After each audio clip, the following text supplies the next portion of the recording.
नमस्कार बच्चों, this is Ram Bishnoi and you are watching geography group.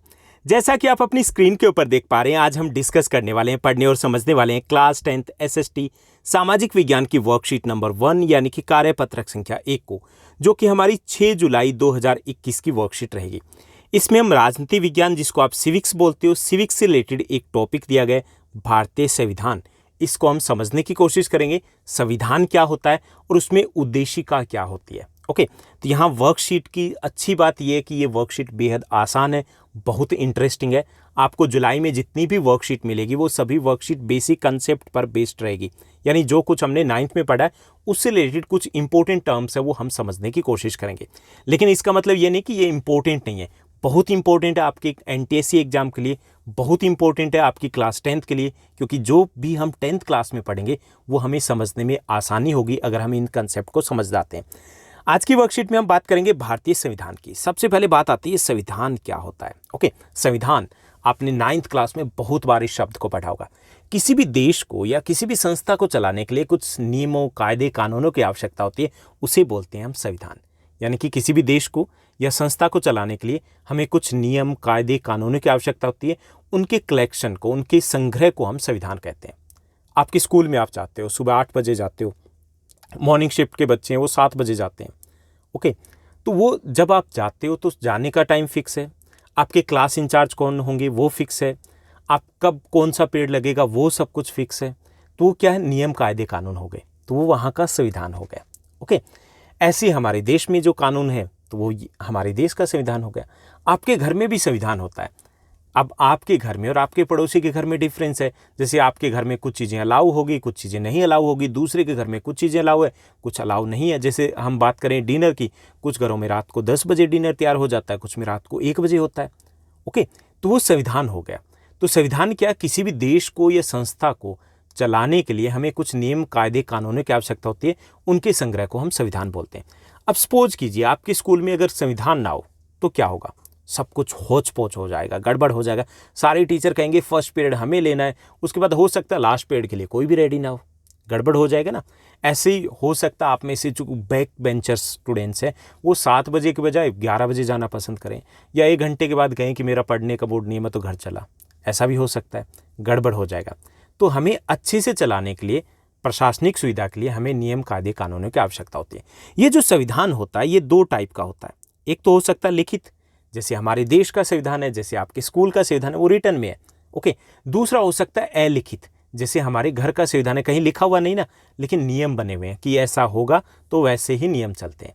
ऐसे ही ब्रिटेन की बात करें, हम इंग्लैंड की बात करें, तो वहाँ का संविधान भी अलिखित है, कहीं पे लिखित नहीं है। तो एक चीज़ तो क्लियर होगी कि संविधान क्या होता है और कितने प्रकार का होता है। अब हम बात करेंगे उद्देशिका की। ये जो उद्देशिका है इस वर्कशीट की अगर हम बात करें तो वर्कशीट बेहद आसान है, लेकिन इसमें जो उद्देशिका का एक पिक्चर दिया गया है वो बिल्कुल भी क्लियर नहीं है। लेकिन इसको आपने बहुत बार देखा है, आप 6th क्लास से इसको देखते आ रहे हो, क्योंकि आपके एनसीईआरटी की बुक में सबसे पहले यही दिया होता है। ये उद्देशिका क्या होती है, आपने मूवी देखी होगी। मूवीज़ जब आती है तो मूवीज़ से पहले उसका ट्रेलर आता है। ट्रेलर में क्या होता है, ट्रेलर में दिखाया जाता है कि ये मूवीज़ के मेन सीन दिखाए जाते हैं, हमें मोटे तौर पे आइडिया लग जाता है कि इस मूवी में क्या है, कि ये कॉमेडी मूवी है, रोमांटिक है, एक्शन मूवी है, सब कुछ आइडिया लग जाता है, उसके मेन कैरेक्टर कौन है ये आइडिया लग जाता है। ऐसे ही संविधान की उद्देशिका होती है, जो संविधान का ट्रेलर होता है। ओके, इसमें मोटे तौर पर बताया जाता है कि ये संविधान किसने तैयार किया, कब तैयार हुआ, किसके लिए तैयार किया गया और इसमें मोटे तौर पे क्या रहने वाला है। ऐसे ही हम जो प्राइवेट पब्लिकेशन की बुक लेके आते हैं उसमें पहले दिया होता है, एक प्रीफेस दिया होता है, उसमें बताया जाता है कि ये पुस्तक किसने लिखी है, कौन सी क्लास के लिखी है, और इसमें मोटे तौर पे इसके मेन फीचर्स क्या है, ईजी लैंग्वेज है, ऐसी कुछ बातें उसमें लिखी होती हैं। तो वो ट्रेलर होता है बुक का, उसे हम बोलते हैं प्रस्तावना या फिर उद्देशिका। तो ये हमारी संविधान की उद्देशिका या प्रस्तावना है। सबसे पहले तो हम इसको समझने की कोशिश करते हैं, उसके बाद इस पर आधारित प्रश्नों को हल करेंगे। आप अपनी एनसीईआरटी की बुक में से इसको रीड कर सकते हो सकता है आपको ठीक से दिखाई ना दे, लेकिन मैं आपके लिए रीड कर देता हूँ। ओके, ये उद्देशिका है। हम भारत के लोग, पहले लिखा गया है हम भारत के लोग, इसका मतलब इसको तैयार किसने किया, भारतीय संविधान को हमने तैयार किया है, भारतीयों ने तैयार किया, हमारे देशवासियों ने तैयार किया है। भारत को एक संपूर्ण प्रभुत्व संपन्न, समाजवादी, पंथ निरपेक्ष, लोकतंत्रात्मक गणराज्य बनाने के लिए उसके समस्त नागरिकों को। तो यहाँ पहली चीज़, जो पहला ही लाइन है उसमें पहली चीज़ तो क्लियर होगी कि ये हमारे देशवासियों के द्वारा तैयार किया गया और इसमें संविधान के द्वारा भारत को क्या डिक्लेयर किया गया, क्या घोषित किया गया कि संपूर्ण प्रभुत्व संपन्न राष्ट्र है। यानी संपूर्ण प्रभुत्व संपन्न राष्ट्र कौन सा होता है? जो खुद के डिसीजन खुद ले सकता है। हम गुलाम नहीं रहे ना आज़ादी के बाद, तो हम संपूर्ण प्रभुत्व संपन्न है, अपने डिसीजन हम खुद लेते हैं। समाजवादी मतलब जो समाज की भलाई के लिए कार्य करे, ओके, समाज में समानता के लिए कार्य करे, ऐसा देश इस संविधान के द्वारा बनाने का प्रयास किया गया। और पंथ निरपेक्ष भी घोषित किया गया संविधान के द्वारा। पंथ निरपेक्ष होता है कि एक ऐसा राष्ट्र जिसका अपना कोई राष्ट्रीय धर्म ना हो, यानी जहाँ पर धर्म के आधार पर किसी प्रकार का भेदभाव ना हो, सभी धर्मों को एक समान दर्जा प्राप्त हो। हमारे देश में भी ऐसा ही कुछ है।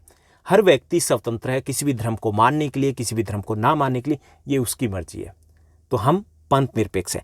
ऐसी लोकतंत्रात्मक लोकतांत्रिक देश घोषित किया गया। आज़ादी के बाद हमने डिसाइड किया कि हमारे यहाँ पे चुनी हुई सरकार होगी, लोग जनता वोट के द्वारा चुनेंगे सरकार को, तो हम लोकतांत्रिक देश है।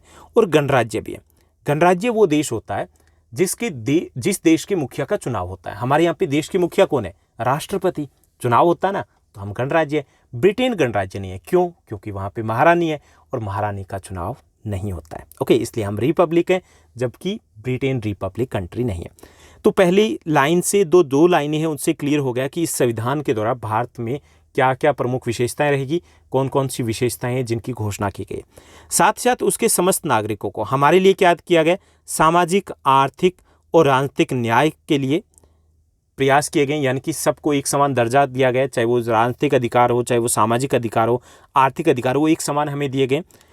विचार, अभिव्यक्ति, विश्वास, धर्म और उपासना की स्वतंत्रता सभी को दी गई, यानी कि हम किसी भी अपने विचार को व्यक्त करने की अभिव्यक्ति की स्वतंत्रता है हमारे देश में है।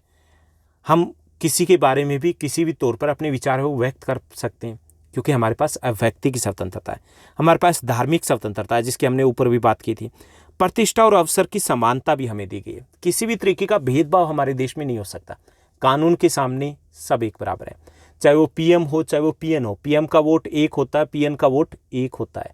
ऐसा नहीं कि पीएम है तो उनके 10,000 होंगे, हमारे तो एक रहेगा, ऐसा नहीं है। चाहे वो अंबानी अडानी हो, चाहे वो हम हो, आम लोग हों, एक ही वोट है। तो हमारे यहाँ पर समानता है, वो स्थापित की गई संविधान के द्वारा।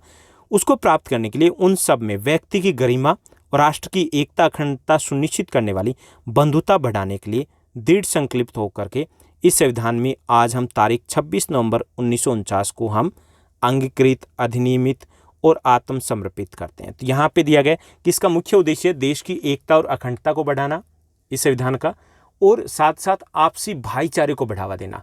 उस उद्देश्य से 26 नवंबर 1949 को हमारा संविधान बन करके तैयार हुआ। तो बहुत सारी झलक है हमारी संविधान की इस उद्देशिका से मिल जाती है। 26 नवंबर 1949 को हमारा संविधान बनकर तैयार हुआ था, इसलिए हम 26 नवंबर को कॉन्स्टिट्यूशन डे यानी कि संविधान दिवस के रूप में मनाते हैं। आप अगर स्कूल जब रीओपन थे या स्कूल खुल रहे थे, ऑफलाइन क्लासेस थे, तो उस वक्त हम इस डे को स्कूल में बड़े लेवल पे सेलिब्रेट भी करते हैं, ऑब्जर्व भी करते हैं, ओके। तो 26 नवंबर को हम संविधान दिवस के रूप में मनाते हैं। संविधान को बनने में, हमारे संविधान को तैयार करने में लगभग 2 वर्ष 11 महीने और 18 दिन का समय लगा था, ओके। 2 वर्ष 11 महीने और 18 दिन का समय लगा था। इस संविधान निर्माता समिति के अध्यक्ष थे डॉक्टर राजेंद्र प्रसाद, और इसमें बहुत सारी समितियां बनी हुई थी, ओके, अलग अलग उनको टास्क दिए गए थे। उसमें एक इंपॉर्टेंट जो समिति थी वो थी प्रारूप समिति, ड्राफ्टिंग कमेटी। उस ड्राफ्टिंग कमेटी के प्रेसिडेंट कौन थे? याद है आपको? 9th क्लास में पढ़ चुके हैं। अगर याद है तो कमेंट करके जरूर बताइएगा कि प्रारूप समिति के अध्यक्ष कौन थे, जिनका बहुत बड़ा योगदान था हमारे देश के संविधान को तैयार करने में। तो ये है हमारी उद्देशिका जो संविधान के बारे में बताती है। अब इसी पर आधारित कुछ प्रश्न दिए गए, ओके। तो ये प्रश्नों को हमें हल करना है। पहला जो हमारा प्रश्न दिया गया कि भारत का संविधान बनकर कब तैयार हुआ था? भारत का संविधान 26 नवंबर 1949 को बनकर के तैयार हुआ था। इसको हमने लागू किया था 26 जनवरी 1950 को, ओके। बनकर तैयार हो गया था 26 नवंबर 1949 को। उसके बाद दूसरा जो प्रश्न दिया गया, दूसरा हमारा प्रश्न दिया गया कि उपरोक्त उद्देशिका में वर्णित भारतीय संविधान के कुछ मूल्यों की पहचान कर रिक्त स्थान की पूर्ति कीजिए। तो यहाँ पे ये जो अक्षर दिए गए ये अधूरे दिए गए हैं प्रश्न में, मैंने यहाँ पे पूरे लिख दिए, ओके। तो इनको हमें सॉल्व करना था। तो पहला जो मूल्य है हमारे संविधान का वो है स्वतंत्रता, ओके। दूसरा है समानता। तीसरा मूल्य दिया गया लोकतंत्रात्मक, चौथा पंथ निरपेक्ष, पांचवां गणराज्य। तो ये 5 प्रमुख मूल्य दिए गए जिनके बारे में हम डिस्कस पहले ही कर चुके हैं कि इनका क्या अर्थ है। उसके बाद हम तीसरे प्रश्न की बात करेंगे जो इस वर्कशीट का लास्ट प्रश्न रहेगा आपका। भारतीय संविधान की उद्देशिका में वर्णित किसी एक मूल्य के विषय में हमें लिखना है। ओके, किसी एक मूल्य की बात करनी है हमें, किसी एक आदर्श की बात करनी है। तो मैंने पंथ निरपेक्ष को चुना कि वो बहुत महत्वपूर्ण है। पंथ निरपेक्ष देश का अर्थ होता है कि राष्ट्र का अपना कोई पंथ या अपना कोई धर्म नहीं है। राष्ट्र में सभी धर्मों को एक समान दर्जा प्राप्त है। सभी व्यक्तियों को धार्मिक स्वतंत्रता है, वह किसी भी धर्म को माने या ना माने ये उनकी मर्जी होती है। तो ये होता है पंथ निरपेक्ष या धर्म निरपेक्ष शब्द का अर्थ। ओके, तो हमारा देश धर्मनिरपेक्ष है, यानी हमारे यहाँ पर सभी को धार्मिक स्वतंत्रता प्राप्त है, धार्मिक समानता का अधिकार प्राप्त है। धर्म के आधार पर किसी भी प्रकार का कोई भी भेदभाव नहीं किया जाता है। तो ये थी हमारी आज की पहली वर्कशीट जो आपकी क्लास 10th की थी। उम्मीद करता हूँ बेहद अच्छे तरीके से समझ में आया होगा। अगर आपको ये वीडियो अच्छी लगी, अच्छे समझ में आई, तो इस वीडियो को लाइक करने के साथ साथ अपने फ्रेंड्स के साथ शेयर करना मत भूलिएगा। ऐसे हमारे साथ बने रहेगा। फिर भी कोई डाउट है, क्वेश्चन है, कमेंट करके ज़रूर बताइएगा, आपको रिप्लाई मिलेगा 100%। इसके अलावा ये जो वर्कशीट है इन सभी के आपको नोटिफिकेशन नहीं मिल पाते। ओके, इसका अपना एक कारण है कि आपको 24 आवर्स में एक यूट्यूब चैनल से 3 ही नोटिफिकेशन मिल सकते हैं। तो इसलिए आपको टाइमली नोटिफिकेशन मिल पाए, आप उसके लिए टेलीग्राम चैनल को ज्वाइन कर सकते हो। टेलीग्राम का लिंक डिस्क्रिप्शन बॉक्स में दिया गया है, या फिर आप ज्योग्राफी गुरु जो आपकी स्क्रीन के ऊपर दिख रहा है इसको टाइप कीजिए, सर्च कीजिए, ज्वाइन कीजिए। वहाँ पे आपको एडवांस में वर्कशीट मिल जाएगी और आपकी पूरे वीक की जो वर्कशीट है हम ट्यूसडे तक निपटा दिया करेंगे, यानी कि आप ईजिली पहले एडवांस में अपना वर्क कंप्लीट कर सकते हो। आज के लिए बस इतना ही। Thank you, bye bye, have a nice day. मिलते हैं नेक्स्ट वीडियो में।